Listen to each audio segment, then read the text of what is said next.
Damos gracias a Dios por cada una de sus vidas. Estamos aquí nuevamente delante de ustedes con el favor del Señor que nos da, de su gracia, de su misericordia, que estamos nuevamente aquí.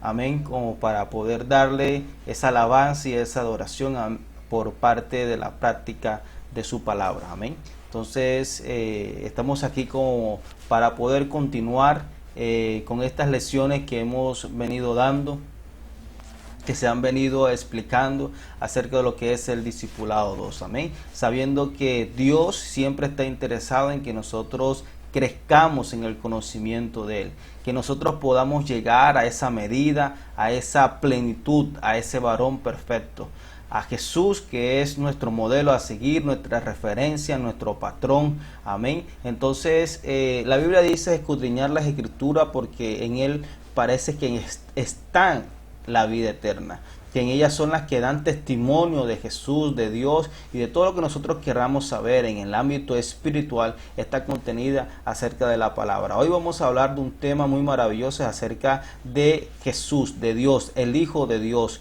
como parte de la Trinidad, como parte de esa deidad. Entonces vamos a hablar de su Hijo Jesucristo. Amén. Ayer en el anterior video, en la anterior lección, estuvimos hablando acerca de lo que es el Dios Padre, el Dios misericordioso. Hoy vamos a hablar acerca de lo que es su Hijo amado. Amén. Entonces vamos a estar orando para entregarle esta clase en las manos del Señor. Amén. Amado Dios y buen Padre que estás en los cielos, te damos gracias, Señor, por esta oportunidad que tú nos das, Señor, de poder escuchar tu palabra, de poder transmitir, de poder disertar, Señor amado. Permite, Dios, que tu Santo Espíritu esté en medio de cada uno de nosotros para que abras el entendimiento, para que resplandezca la luz del Evangelio de Cristo sobre nuestras vidas, Señor. Quita el miedo, quita el temor, la inseguridad, quita las dudas, Señor amado, y que sea tu Espíritu Santo rompiendo las cadenas, las barreras, Señor amado, y que tengamos el espacio, Señor,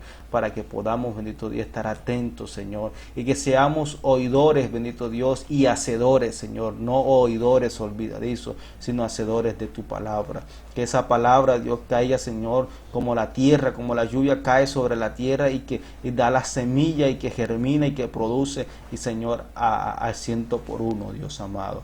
Gracias te damos, Señor. Amén y amén. Entonces estuvimos hablando que hoy es un tema que hace parte de la lección 10 del discipulado 2. Vamos a estar hablando de lo que es Dios Hijo. Amén. Estuvimos hablando de lo que era Dios Padre, de la Trinidad, y Dios Hijo hace parte de esa Trinidad. Estuvimos hablando de que la Trinidad es un misterio, es algo que realmente si nosotros nos vamos a estar deteniéndonos en cada uno de cómo se hizo Dios, quién hizo a Dios, va a ser muy difícil, porque estuvimos hablando en la Trinidad de que Dios está fuera de nuestro alcance, está fuera del alcance de cualquier telescopio, de cualquier otro canal que haya inventado el hombre para poder mirar años luz, lo que se encuentra en el universo, en las constelaciones, en las galaxias. Dios está fuera de eso, y entonces estar fuera de Dios de eso, porque no lo puede contener por su gloria,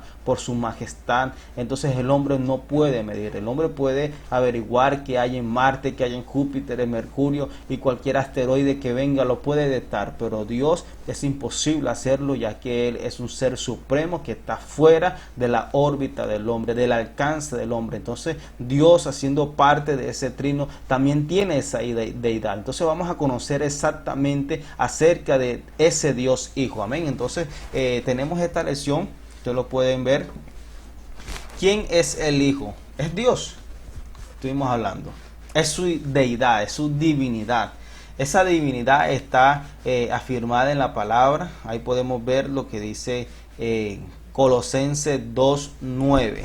Amén. Podemos ver aquí lo que dice Colosenses 2:9, donde dice que Él habita corporalmente toda la plenitud de la deidad, porque en Él habita corporalmente toda la plenitud de la deidad, es decir, que Él es Dios. Amén. Él de pronto vino a la tierra, se hizo 100% hombre, porque en sí tenía cuerpo, tenía carne, tenía hueso y tenía todos los componentes de un humano, pero realmente Él por dentro era 100% Dios. Entonces en Él habita corporalmente toda la plenitud de la deidad. Cuando hablamos de deidad estamos hablando ya de un ser supremo, de un ser que realmente sobrepasa los niveles terrenales. Amén. Entonces Jesús hace parte de esa deidad.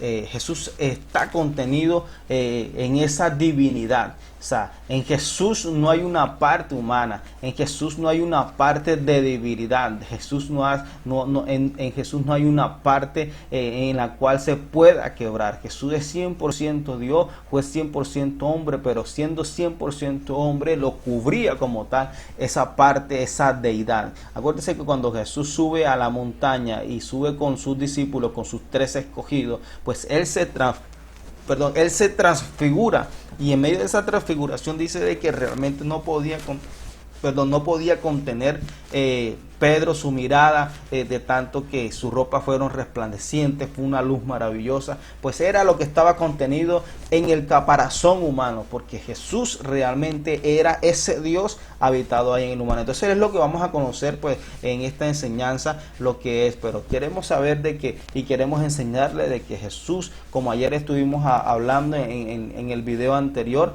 estuvimos hablando de la deidad del Padre, que Él es el Dios sobre todas las cosas, y que el Hijo también hace parte de la deidad. No estamos hablando de diferentes dioses, no estamos hablando que son dos dioses diferentes, estuvimos hablando que es una unicidad. Amén. Ese trino es una unicidad que tiene varias funciones. Estuvimos hablando, por ejemplo, del sol, que el sol irradia una luz, y esa luz genera un calor en nosotros. Entonces ese sol podemos decir que es el componente de Dios, esa luz es la figura de Jesucristo, y lo que produce el calor es el Espíritu Santo. Entonces, así mismo, entonces una sola cosa pues representan tres cosas a la vez y que hacen tres funciones diferentes. Así mismo estuvimos dando el ejemplo de que realmente así hace parte de la Trinidad de Dios. Lo dice su palabra, lo manifestamos, lo dimos varios ejemplos. Entonces la Trinidad de Dios realmente es algo que realmente se ha manifestado en la vida del hombre, para que nosotros podamos creer que Dios se mueve en diferentes maneras, que Él es multiforme en su gracia sobre nosotros. Amén.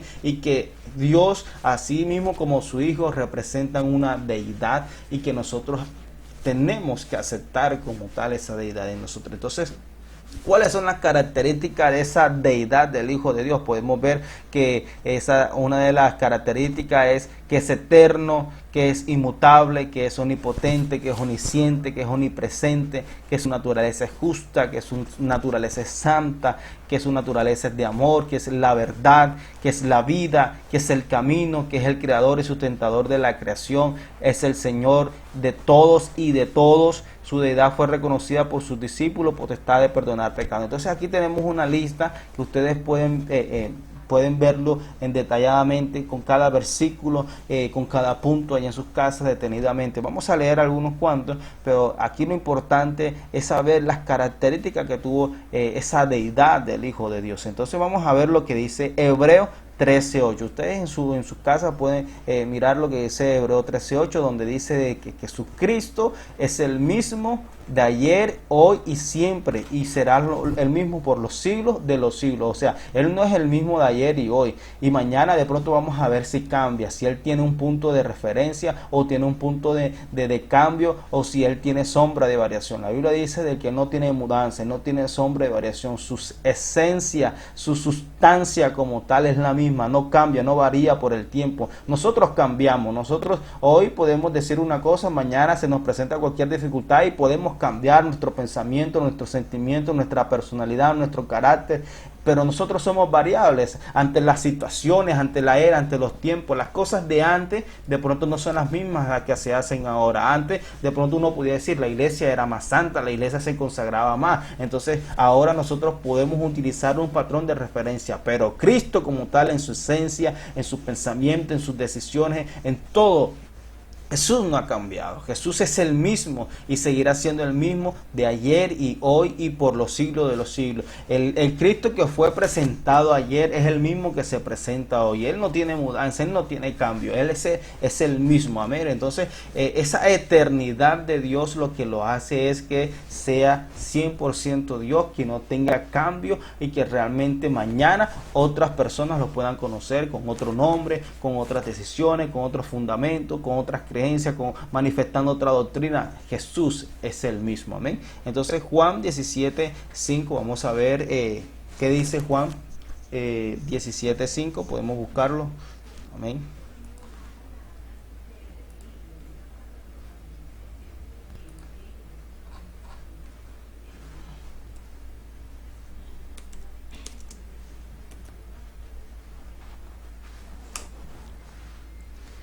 Juan 17:5 dice: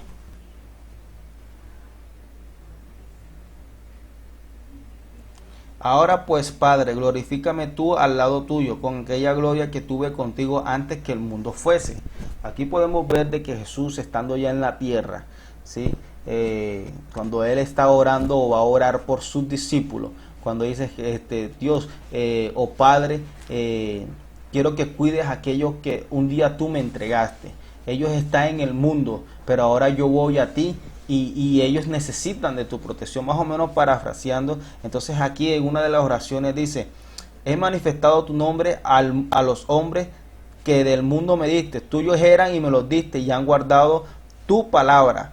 Ahora pues, dice el 5, Padre, glorifícame tú al lado tuyo, con aquella gloria que tuve contigo antes que el mundo fuese. Entonces podemos ver, cuando nosotros retrocedemos esas lecciones que habíamos hablado acerca de que en la Trinidad de Dios, cuando Dios dice hagamos al hombre a nuestra imagen y semejanza, ahí estamos viendo de que cómo se declara la Trinidad, y Dios cuando habla está dando manifiesto de que realmente existe otra persona con cualquier habla, porque cuando yo voy a hacer algo y estoy hablando de una manera plural, yo tengo que decir pues hagamos, dirijámonos, vayamos. Entonces ahí se destaca el tema de que Dios estaba hablando con alguien. Entonces de una manera plural y no singular, aquí Jesús está diciendo: Señor, yo quiero que me dejes esa gloria.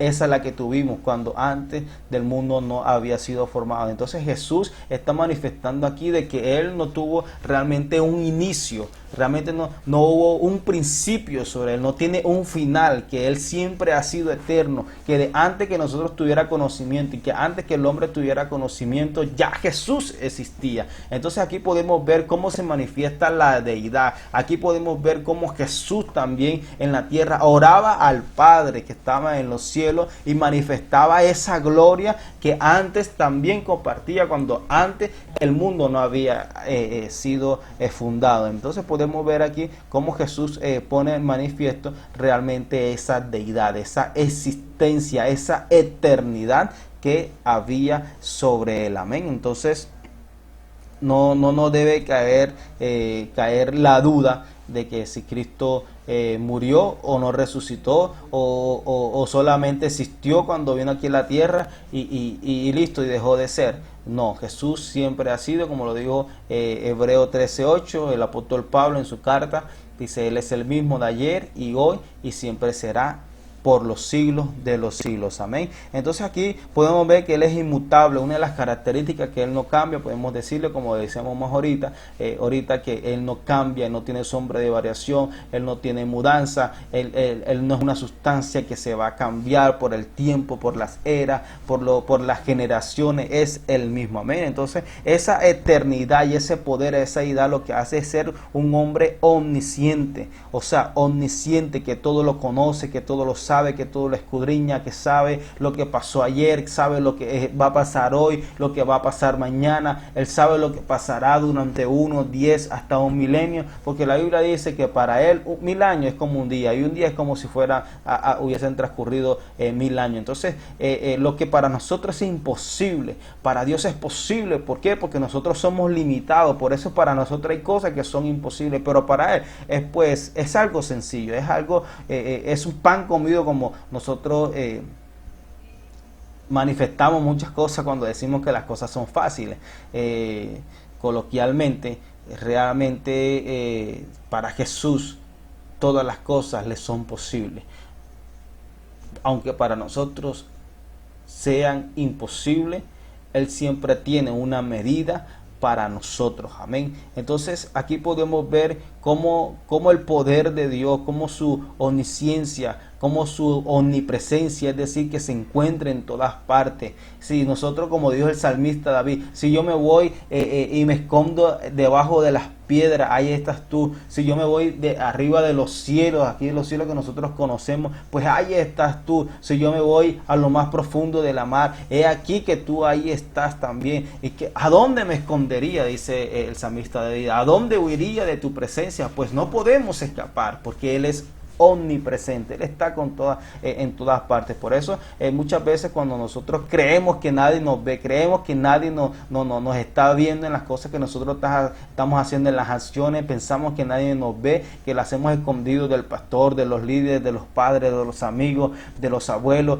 de los tíos, de los hermanos, pero pensamos que nadie nos está viendo, pero allá arriba pues hay alguien que realmente nos está viendo, porque Él es omnipresente. Amén. Entonces aquí podemos ver que Jesús se encuentra en todas partes. Su naturaleza es justa, es santa. Obviamente de que Dios siempre nos pide a nosotros que seamos santos. ¿Por qué nos pide santidad? ¿Por qué nos pide justicia? Porque Él es santo, porque Él es justo, porque Él es misericordioso. Amén. Y porque además de eso, tener un Dios que es un Dios amor, un Dios de amor, de misericordia. Porque a pesar de que sea Dios, también es nuestro Padre, y por ser nuestro Padre es un Dios que tiene un sentimiento hacia nosotros, hacia la humanidad. Por eso la Biblia dice de que Él dio a su Hijo unigénito, para que todo aquel que en Él quiere no se pierda, sino que tengamos vida eterna. O sea, Él no hace acepción de personas. Él no solamente es exclusivo con algunas personas, con un sector, con una raza social, con una raza o un estrato social. Él realmente es un Dios que realmente es justo para con todos nosotros. Amén. De que ese amor infinito se demuestra a través que Él da a sus regalos mucho más preciados, a su Hijo, para que muriera por la humanidad, ¿sí? Amén. Entonces Dios muestra ese amor hacia nosotros, que Dios es amor. Por eso nosotros le amamos, y por eso nosotros amamos, porque Él nos amó a nosotros. Él nos demuestra ese amor. Entonces nosotros amamos, porque realmente nuestra naturaleza se va más a la vanidad, al orgullo, a la prepotencia, al egocentrismo. Pero Dios nos enseña a ser humildes, a ser sencillos de corazón. Y esa sencillez y esa humildad de corazón no es más sino que es el amor que Dios ha derramado sobre nuestros corazones por medio del Espíritu Santo de Dios. Entonces Jesús también es el camino, es la verdad, es la vida, lo dice su palabra. Amén. Aquí podemos ver los versículos que ahí aparecen. Entonces Él es creador y sustentador de la creación. Amén. Ahí tenemos la cita: el Señor de todo y de todos. Y su deidad fue reconocida por sus discípulos. Vamos a ver lo que dice pues esa palabra ahí. Mateo 16:16. Vamos a ver qué dice Mateo 16:16. Amén.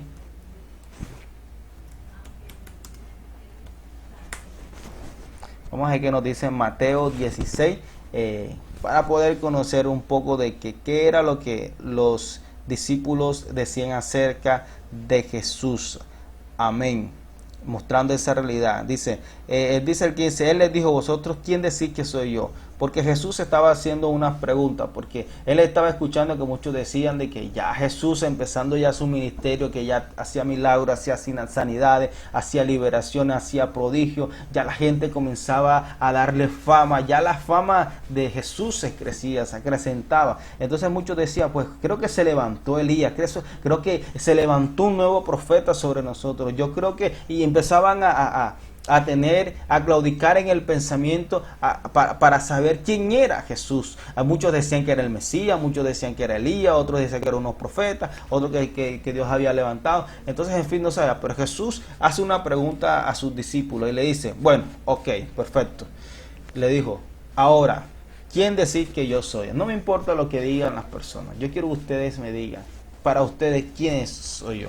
Entonces el 16 dice: respondiendo Simón Pedro dijo: tú eres el Cristo, el Hijo del Dios viviente. Entonces aquí podemos ver realmente de que los discípulos reconocieron de que lo que hacía Jesús no lo hacía cualquier hombre, que lo que Jesús hacía lo hacía era porque algo había en él, algo diferente a una posición humana, algo diferente a lo que era una condición humana, que en él había una sustancia muy espiritual, una sustancia de deidad, una sustancia de un Dios. Entonces Pedro sabía y conocía de que todas las cosas que Jesús hacía, lo hacía porque había algo sobrenatural, y le dijo: Señor, tú eres el Hijo de Dios. No dijo que tú eres el Dios, dijo: tú eres el Cristo, el Hijo del Dios viviente. Sabía de que aquí podemos ver cómo Pedro como tal discrimina como tal la deidad en la Trinidad, ese componente de la Trinidad, que eres el Hijo del Dios viviente. No digo que era el Dios viviente porque Dios se lo reveló y se lo puso en el corazón a Pedro para manifestarlo, para dar a conocer entre los hombres de que realmente Cristo vino por medio del Padre, que fue enviado para salvar a la humanidad. Amén. Entonces aquí podemos ver cómo los discípulos, él se dio a conocer a los discípulos y fue reconocida su deidad. Mateo 2, 7 al 10. Podemos ver que Dios tiene la potestad para perdonar nuestros pecados. Amén. O sea, y para perdonar nuestros pecados, el hombre no puede perdonar pecados, porque el hombre también falla. Perdona los pecados a aquel ser que realmente tiene la capacidad y la habilidad como para también estar fuera de aquello que realmente muchos hacen. Entonces, ¿qué pasa? Que un hombre no puede perdonar pecados. ¿Por qué? Porque se encuentra también dentro de ese caparazón de pecado, de maldad, de engaño, y el hombre se quiebra. Entonces, ¿qué pasa? De que nosotros no aceptamos el tema de que la iglesia tradicional, pues el hombre diga que te sanciono o te hago libre de aquel pecado, porque el hombre no puede hacer eso. Eso lo puede hacer nada más aquel ser que sea divino, y entonces ese ser divino es Jesús. Entonces Jesús tiene esa potestad para perdonar pecados. Él nos dio la autoridad para echar fuera demonios, para hollar serpientes, escorpiones, nos dio la autoridad para sanar los enfermos, pero no nos dio la autoridad para perdonar pecados, porque realmente eso no cabe entre nosotros, porque si tú perdonas los pecados, entonces quiere decir que tú estás libre de pecado, y nosotros no estamos libres de pecado. Somos pecadores que nos arrepentimos, pero siempre el pecado va a estar sobre nosotros, delante de nosotros, arriba de nosotros, atrás de nosotros, a los lados de nosotros, siempre, porque David dijo: el pecado está delante de nosotros y en pecado fuimos concebidos por nuestra madre. Por eso David decía: lávame más y más de mi pecado y de mi maldad. El apóstol Pablo, también dijo: pues a veces las cosas que yo quiero hacer, no las hago, y hago lo que yo sé que no debo hacer, porque el pecado mora en mí. Entonces es una cuestión que realmente no vamos a ser librados del pecado. Por eso Jesús tiene la potestad de perdonar pecado, aún siendo hombre, porque a pesar de ser hombre, realmente tuvo esa potestad de perdonar pecado. Amén. Entonces fue hecho hombre Jesús para poder demostrar esa deidad. Lo primero que estamos mostrando era esa deidad, ese poder incrustado en el cuerpo de Jesús siendo hombre. Mostrar esa deidad, ese poder que había. Pero ahora, ¿cómo es Jesús siendo hombre? Vamos a ver lo que dice Lucas capítulo 1 versículo 35. Lucas 1, 35. Vamos a ver qué dice.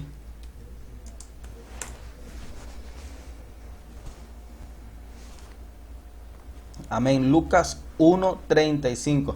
Mira lo que dice Lucas 1:35. Amén. Podemos ver. Entonces María, el 34 dice: entonces María dijo al ángel: ¿cómo será esto? Pues no conozco varón. Respondiendo el ángel le dijo: el Espíritu Santo vendrá sobre ti, y el poder del Altísimo te cubrirá con su sombra, por lo cual también el santo ser que nacerá será llamado Hijo de Dios. Entonces aquí podemos ver cómo Jesús nace, cómo Jesús viene al mundo. De pronto podemos ver de que Jesús no podía sobrepasar las leyes humanas, las condiciones humanas, y tuvo que nacer igual como nace pues toda persona, para así cumplir el tema de las leyes humanas, pero con una condición de Dios, porque él no podía ser concebido por ningún hombre, porque el hombre en su ADN iba a tener pues partículas, o iba a tener una condición de pecado. Sabemos que el pecado viene, así como el pecado el pecado vino por un hombre, y se regó hacia toda la humanidad. Amén. Entonces, cada vez que la persona nacía con un pecado. Ya era un pecado por naturaleza. Entonces Jesús no podía ser concebido por nada humano. Entonces tuvo que encontrar una vasija, un ser que fuera santificado, un ser que fuera apartado del mal, que más o menos cumpliera los requisitos. María no es que era inmaculada, que era sin manchas, sin arrugas, que era la mejor. O sea, Dios escogió entre todas, vio que María cumplía un poco más de requisitos de los demás, que sobresalía como tal en santidad, en pureza, pero no es que era la máxima, no, porque realmente María también fue concebido por padres también que traían la parte biológica del pecado. Entonces, ¿qué pasa? Que María como tal era pecadora, necesitaba de la misericordia de Dios, necesitaba del perdón de Dios, pero María en su vida demostró ante los ojos de Dios que era apartada del mal, que era una mujer piadosa, que era una mujer, entre todas Dios miró y resaltó a María. Por eso María fue escogida como el vaso de Dios para poder, pero no escogió a José, a pesar de que José era el novio que se iba a casar, que lo iba a desposar y lo demás, sino que ya ahí sí no podía encontrar otra persona, porque entonces ya Jesús no iba a ser, venía de una descendencia divina, sino que iba a venir de una descendencia humana. Entonces, ¿qué pasa? Que coge a María, pero quien hace como tal la relación del vínculo entre la mujer es el Espíritu Santo de Dios. Sí, el Espíritu Santo de Dios. Por eso este es el hecho que sucedió una vez y creo que no ha sucedido y no sucederá más, porque Jesús vino con una condición bajo un propósito de Dios, y ese propósito era que se insertara en el vientre de María para que Él pudiera vivir y pudiera cumplir las condiciones humanas. Entonces Jesús pues fue depositado bajo la sombra del Espíritu Santo, que es la fuerza, que es el poder de Dios que llegó ahí a la vida de María para poder concebir a Jesús. Entonces el ángel le dice, pues le llamará Emmanuel, que será Dios con nosotros. Él será llamado Hijo de Dios. No es cualquier niño que va a nacer, es el Hijo de Dios. Entonces, ¿qué pasa? Que aquí podemos ver cómo es el nacimiento de un Dios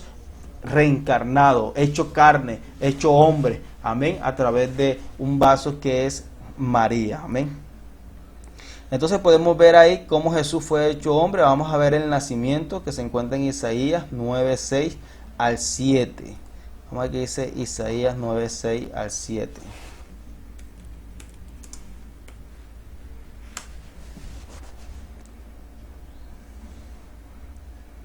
Dice, porque un niño nos es nacido, hijo nos es dado, el principado sobre su hombro, y se llamará su nombre admirable, consejero, Dios fuerte, Padre eterno, príncipe de paz. Entonces aquí Isaías estaba anunciando, estaba profetizando. Mira que muchos profetas, sacerdotes, jueces, como tal, todo lo que hacía, lo hacía bajo una profecía hacia el Mesías. Todo iba encaminado hacia el Mesías. Todo lo que pasó en el Antiguo Testamento estaba apuntando hacia Cristo. Entonces las profecías que se le avanzaban iban lanzadas hacia esa promesa de redención, esa promesa de gracia, esa con Cristo se iba a romper como tal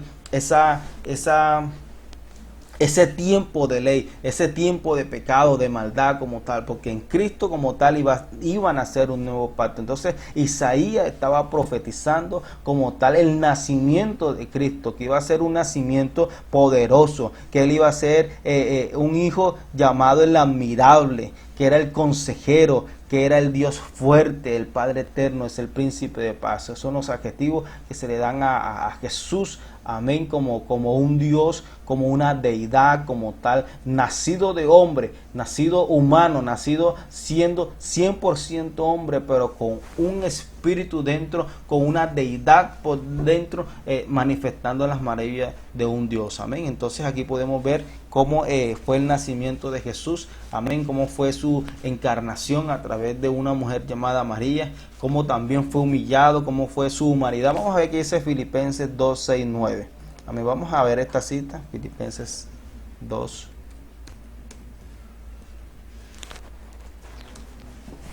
Vamos a ver lo que dice en su humillación.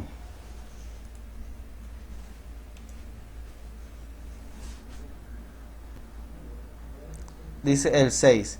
el cual siendo en forma de Dios, no estimó el ser igual a Dios como cosa que aferrarse, sino que se despojó a sí mismo tomando forma de siervo, hecho semejante a los hombres, y estando en la condición de hombre, se humilló a sí mismo, haciéndose obediente hasta la muerte y de muerte de la cruz. Entonces aquí podemos ver que él no escatimó ser igual a Dios como cosa a que aferrarse, lo dice Filipenses, ¿sí? Sino que él realmente lo que hizo fue tomar la forma de siervo, o sea, de lo más bajo, de lo más vil. Él no nació en una cuna de oro, él no nació en familia rica, él lo que nació realmente en una condición de hombre deplorable.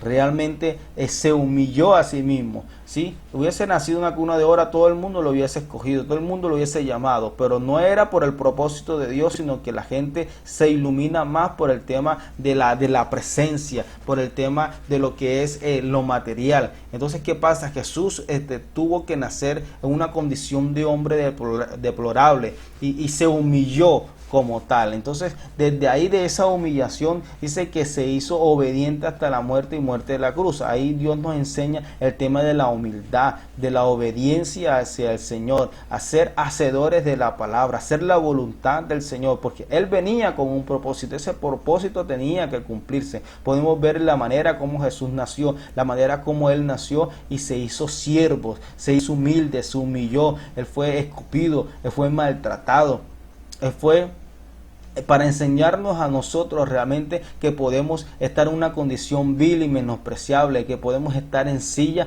como tal de pobreza, pero podemos estar después en los lugares celestiales. Entonces eso fue lo que Cristo pues nos dejó. No es que Él no esté interesado en que nosotros fuéramos ricos o no, realmente lo que le interesa a Dios es que seamos obedientes, seamos sencillos, seamos hombres que realmente podamos ser hacedores de la palabra, porque Él tenía un propósito de cumplir el propósito de la voluntad de Dios en su vida. Asimismo nosotros también tenemos que cumplir nuestra voluntad hacia el Señor, amén. Entonces podemos ver que Jesús se humilló, ¿sí? ¿Y cómo es su humanidad? ¿Cómo vivió Jesús? ¿Será que Jesús, a pesar de que fuera Dios, entonces Jesús se comportó como un Dios? No, aquí podemos ver cómo Jesús en su palabra también vivió muchas cosas que nosotros vivimos, que nosotros, Jesús tuvo muchas necesidades. En Juan 11:35 podemos ver la historia de Lázaro, cuando él se les anuncia de que Lázaro, que era familia, que lo estimaba, que era pariente de Jesús,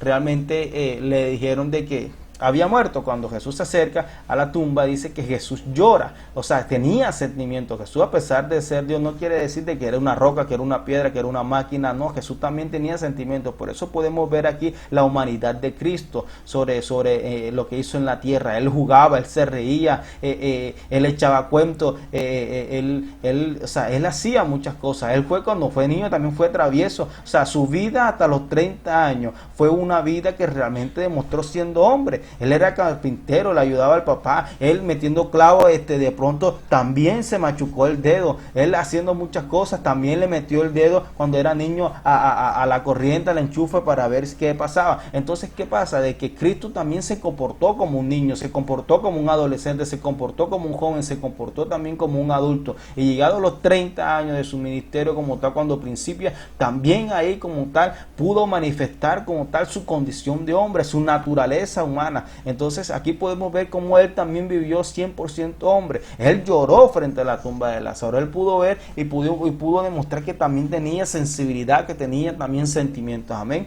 En Juan 4, 6 al 8 también podemos ver de que Jesús, estando en una gira, por decirlo así, predicando las palabras, porque Jesús iba de una provincia a otra, y allá no es que había el Transmetro, había el Transmilenio, no es que allá había un carricoche, un mototaxi, no, allá era a pie, y eran kilómetros en que había una ciudad a otra, y solamente había barcas, y cuando no eran barcas, pues tenían que ir caminando por montañas, por desierto, para poder pasar a la otra ribera, y así poder predicar la palabra del Señor. Entonces, ¿qué pasa? De que Jesús en ese movimiento llegó un momento en que se detuvo, ¿sí? Se detuvo y se cansó, dice la Biblia, que ustedes pueden ver esa palabra en Juan 4, 6 al 8, cuando él se va a Samaria, dice de que él se cansó, se detuvo porque se cansó del camino, ¿sí?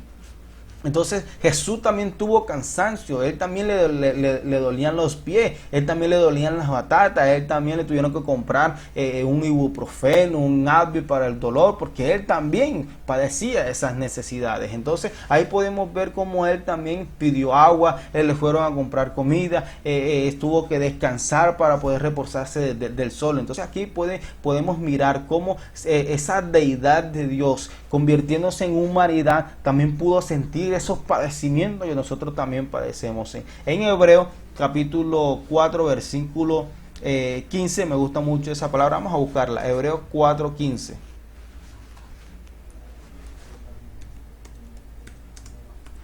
Vamos a ver qué nos dice Hebreos 4:15. Me gusta mucho esta palabra porque si queremos, para que ustedes puedan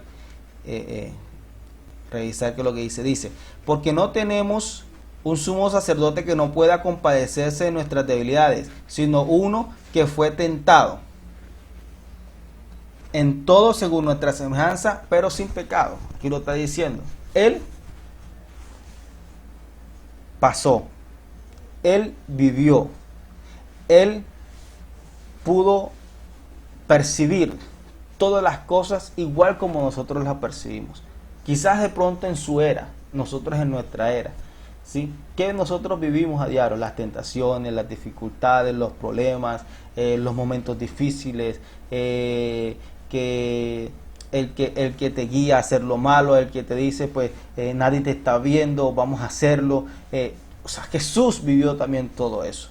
Jesús vivió todo eso, ¿sí? Entonces no es una cuestión de que podamos decir de que Él fue el sumo sacerdote, que es el Hijo de Dios, como para no compadecerse de nuestras debilidades. Mira lo que dice el versículo, que no pueda compadecerse de nuestras debilidades. Claro que Él va a compadecerse, porque Él, cuando nosotros llegamos al trono de la gracia y le decimos, Señor, sabes Dios, yo no lo quería hacer, pero lo hice. Oh Señor, mira que estaba a punto de hacerlo. O sea, cuando tú llegas ahí, Dios identifica si lo que tú te le estás diciendo es verdad o no es verdad. ¿Por qué? Porque ya Él lo pasó. Si tú le dices a Él que tú lo que viviste y que no pudiste hacerlo, Jesús te va a decir, espera un momentico, yo lo viví, pero yo no lo hice.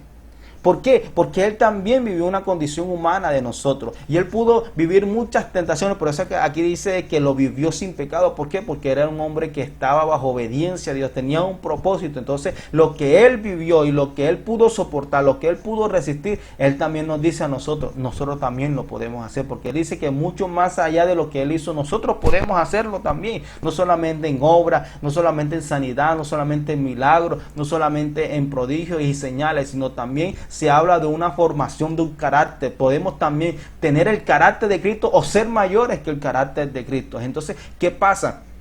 Que Cristo también fue un hombre que vivió muchas dificultades, que vivió muchos momentos difíciles. Como hombre tuvo sed, como hombre lloró, como hombre vivió muchas tentaciones. Pero ¿qué pasa? Que en esta palabra dice que Él también se compadece de nosotros. Sí, si caímos o no caímos, pues Él está esperando que nuestro carácter sea formado. Pero en el momento dado en que nosotros fallemos, Él es fiel para con nosotros. Él es fiel y justo para limpiarnos de todo pecado y de toda maldad. Entonces ese es el Dios que nosotros tenemos. Un Jesús que realmente conoce nuestra condición humana. Amén. Entonces, ¿cuál es la obra de Dios Hijo en su encarnación? Manifestar lo de Dios al hombre. Mediador entre Dios y los hombres. Destruir las obras del diablo. Ser nuestro redentor. Ser cabeza de la iglesia. Misericordioso y fiel sacerdote. Cumplir toda la profecía tocante a su ministerio, muerte y resurrección, para darnos vida. Nos delegó su autoridad restaurando nuestra posición de hijo. Amén. Entonces, aquí podemos ver una lista de la obra de Dios en su encarnación, para manifestar lo de Dios al hombre. Vamos a ver qué dice Juan 3, 1 al 3. Amén.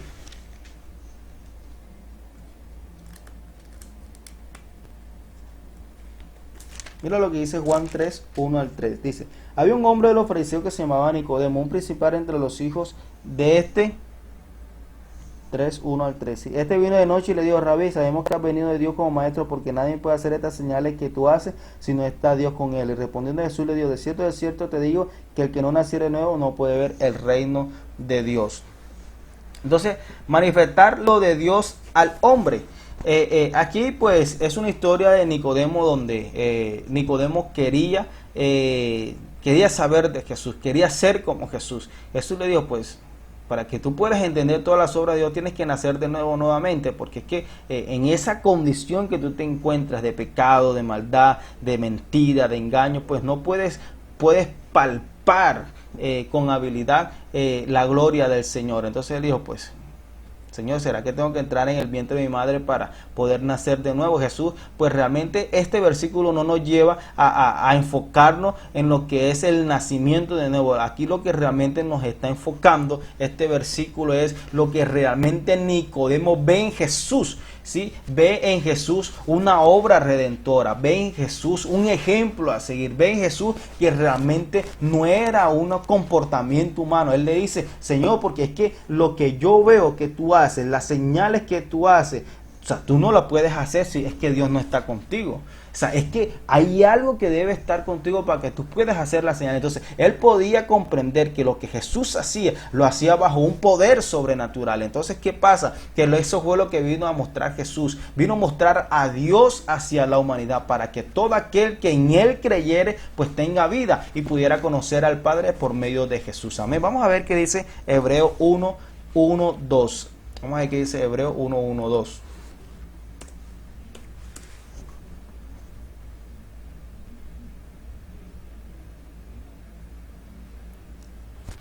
Dice, Dios habiendo hablado muchas veces de muchas maneras en otro tiempo a los padres por los profetas, en estos posteros días nos ha hablado por el Hijo, a quien constituyó heredero de todo y por quien asimismo hizo el universo. Entonces aquí podemos ver en este versículo también cómo Jesús es mostrado. Y cómo Él muestra su gloria, la gloria del Padre, y cómo el hombre realmente debe reconocer como ese Dios, amén. Entonces podemos ver también que Él vino a destruir las obras del diablo, amén. Cuando el hombre peca, cuando el hombre realmente, Dios le da la potestad al hombre cuando le dice, bueno, aquí yo te doy, aquí esta tierra, yo hice todos los animales, aquí están las frutas, aquí está todo, labran, multiplícate y fructifícate. Ahí Dios le entrega la llave al hombre de la humanidad, multiplícate y fructifícate y sojuzgar la tierra. Ahí le dio la autoridad sobre la tierra al hombre. Entonces cuando el hombre falla, realmente el hombre se aparta de Dios y automáticamente le entrega las llaves al enemigo. Entonces cuando Cristo viene fue a buscar lo que se había perdido, vino a buscar a ese hombre perdido, a llevarlo al origen, a su origen.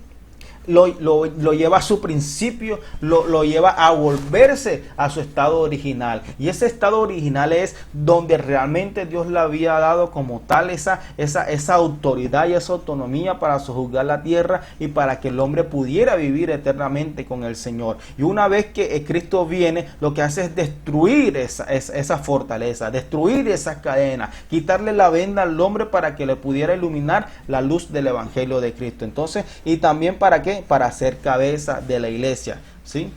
Aquí para ser nuestro redentor, porque ya conocemos a Cristo y lo aceptamos como nuestro suficiente Salvador. Nos delegó esa autoridad que perdimos, restaurando nuestra posición de hijo. Amén. Juan 1:12 dijo que a los suyos vino, a los suyos no le recibieron, pero a los que creen en su nombre le dio potestad de ser hijo. Entonces, ¿qué pasa, mi hermano? De que todos no somos hijos de Dios, todos somos criaturas y venimos de ser de criaturas cuando le reconocemos a Él como nuestro Señor y Salvador. Entonces pasamos de ser criaturas a ser hijo de Dios, amén. Entonces, ¿qué pasa? De que todos no somos hijos, y cuando somos hijos, entonces Él nos entrega la autoridad, Él nos entrega la bendición, Él nos entrega la prosperidad de nuestra vida espiritual, amén. Entonces, ¿y cuál es la obra de Jesús, Dios, después de la resurrección? Que Él es intercesor de que su obra final y que estará siempre con nosotros. Amén. Entonces, ¿qué pasa? Que cuando nosotros nos dirigimos a Dios, ya como Él vivió esa condición humana, cuando nosotros venimos ante Él, pues Dios es Dios. Sí, Él es juez y Él realmente quiere sentenciarnos a nosotros, pero Jesús le dice, no, Padre, yo soy el intercesor, yo sé cómo Él ha vivido, Él sí mostró todo su corazón para hacer lo correcto, pero sí falló, Padre, perdona perdónalo, mira que él puede cambiar, vamos a darle la oportunidad. Entonces Él comienza a interceder por nosotros, porque aparte de que Él es intercesor, también tenemos un acusador, el que te acusa todos los días y dice, no Señor, Él quiso hacerlo porque lo quiso hacer. Ese acusador ya sabemos quién. La Biblia dice de que tenemos un acusador, el que nos acusa cada ratico para que el Padre realmente nos sentencie. Pero ahí está Jesús, el que nos intercede por nosotros con gemidos indecibles, el que dice, Padre, dale otra oportunidad. Entonces tenemos a un Dios, un abogado que intercede por nosotros. Amén. Entonces eso es lo que realmente representa Jesús, una deidad, pero esa deidad que se convirtió en humanidad para poder entendernos a nosotros y podernos llevar nosotros al Padre, para reconciliarnos con el Señor, para que nosotros podamos ver que Dios existe y es real a través de la majestuosidad del Señor Jesucristo. Amén. Entonces, por eso es que el Jesús hace manifiesto la bondad de Dios sobre nosotros cuando es entregado a la humanidad. Por eso Juan 3:16 dice, porque de tal manera amó Dios al mundo que ha dado a su Hijo unigénito, para que todo aquel que en él cree no se pierda, mas tenga la vida eterna. Entonces, amados hermanos, esta es una enseñanza acerca de la deidad de Cristo, la deidad de que solamente siendo Dios y siendo hombre, Él realmente nos comprende nuestras debilidades, nuestras pasiones. No es que nosotros tengamos la libertad para pecar, no, en ninguna manera, sino que realmente tenemos un intercesor, un abogado que realmente nos da una segunda oportunidad para nosotros conocer al Padre y no desprendernos realmente de esa obra redentora, porque el fin de todo es que nosotros podamos llegar al conocimiento real de Cristo, a esa estatura, a esa plenitud, a ese varón perfecto, para que cuando este cuerpo mortal se vista de inmortalidad, este cuerpo imperfecto se vista de imperfección, y nosotros aquí en este camino estamos esperando la perfección que un día se van a manifestar sobre nosotros. Sí, en medio de pecado, en medio de mentira, en medio de muchas cosas, pero caminamos porque Dios fortalece en medio de las debilidades. Amén. Y para eso Jesús se hizo hombre, para Él entendernos a nosotros y llevarnos al Padre para poder perfeccionar en nosotros ese carácter. Amén. Entonces, amados hermanos, es todo por el día de hoy. Nos vemos en otra oportunidad y que esta clase sea de bendición para su vida. Amén.